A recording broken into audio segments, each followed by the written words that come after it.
साथिया आओ हम गाएंगे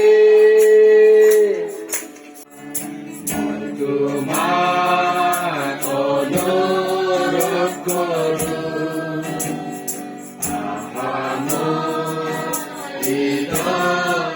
दिनै बरदिन ख्रिस्टमास दिनै बे दिनावहाय बहाय एक नं थाराइबारि बाथासिफोर बेयाव जोंहा साफ्रोम जोंनि गण्यमान्य व्यक्तिफ्रा बेयाव ज' जाफैदों जोंबो गुबुन गुबुन जायगानिफ्राय ज' जाफैदों दिनैनि गासै गाहाय थांखिया जाबाय मा 2000 बोसोरनि सिगाङावनो फोरबो जिसुआ संसाराव फैदोंमोन मानसि हारिखौहाय मानब जातिखौ बासायनो थाखाय बे पृथ्वीयाव फैदोंमोन आरो बे फैनायनि दिन लानानै दिनै बिनि जोनोम सान हिसाबै जोङो 25 डिसेम्बर 25 डिसेम्बरखौ जोङो गथै बुहुमावहाय मानिनाय जायो ख्रिस्टान धोरोम बा गुबुन धोरोम जिखुनु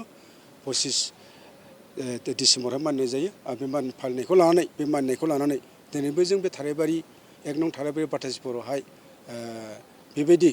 रंजानायजों गोजोननायजों जोङो बे दिनखौ लानाय जादों आरो लानानै गोबां जोङो बेवहाय इसोरनि बाथ्राजों लोगोसे आर'ज खालामनायजों लोगोसे गासै मानसि जाथिनि थाखाय बे सान्तिनि थाखाय जिहेतु फैदोंमोन फोरबो जिसुआ दिनै बे सान्तिनि थाखाय जों आर'ज खालामदों आरो गथै जाति महाजाति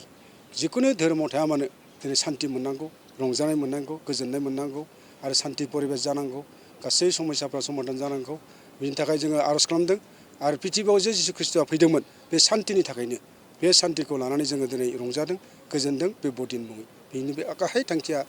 जिसु ख्रिस्ट' जोनोम जानाय आरो सान्तिनि परिबेस गथै पृथ्वीयावहाय मानसि जातिनोबो होफैदों दिनै जोंबो बे बार्ताखौनो पृथ्वीयाव सान्ति जाथों जिखुनु धोरोमाव थाया मानो जिखुनु जाति जाया मानो सान्ति आरो रंजानाय फैथों बे बार्ताखौ आं गथै बुहुमावहाय मानसि जातिनो जों गासै जातिफोरनो हरनाय जाबाय बे बरदिन माने जिसु ख्रिस्ट'ৰ জন্মদিন হয় আজিৰ পৰা 2000 বছৰ আগত প্ৰভু যীশু খ্ৰীষ্ট জন্ম লৈছিলে আৰু কিহৰ কাৰণে জন্ম লৈছে বুলি ক'লে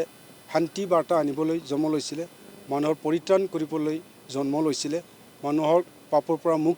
মুক্তি কৰিবলৈ বা মুক্তি দিবলৈ জন্ম লৈছিলে আৰু ঠিক তেনেকৈ জন্ম লৈ পেলাই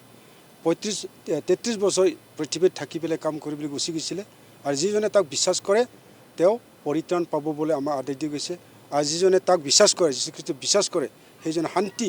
বিৰাজ হ'ব বুলি কৈছে আজি এই বৰদিনৰ নামত আমি গোটেই এক নং থাৰাইবাৰী বাথাচিপুৰত আমি একত্ৰিত হৈ জাতি ধৰ্ম নিৰ্বিশেষে আমি একত্ৰিত হৈছোঁ মানৱ জাতিৰ কাৰণে অঞ্চলৰ কাৰণে জাতিৰ কাৰণে আমি প্ৰাৰ্থনা কৰিলোঁ আৰু যাতে জাতিৰ মাজত ধৰ্মৰ মাজত যাতে শান্তি বিৰাজ আহে কোনো সমস্যা সংকট এই বছৰত বা অহা আগন্তুক বছৰত যাতে তেনেকুৱা সমস্যা নহয় তাৰ কাৰণে আমি প্ৰাৰ্থনা কৰিছোঁ আৰু আজি বৰদিন শুভ বাৰ্তা এইটোৱে মই দিব বিচাৰিছোঁ ভাল মেছেজ দিব বিচাৰিছোঁ পৃথিৱীত যাতে শান্তি আহে মানৱ জাতিৰ ভিতৰত ধৰ্মৰ ভিতৰত যিকোনো সমস্যাবিলাক যাতে সমাধান হয় এই আগন্তুক বছৰত তাৰ কাৰণে মই ডাঙৰ এটা মেছেজ পৃথিৱীৰ শান্তিৰ কাৰণে মই মেছেজ এটা দিছোঁ আজি বৰদিনৰ নামত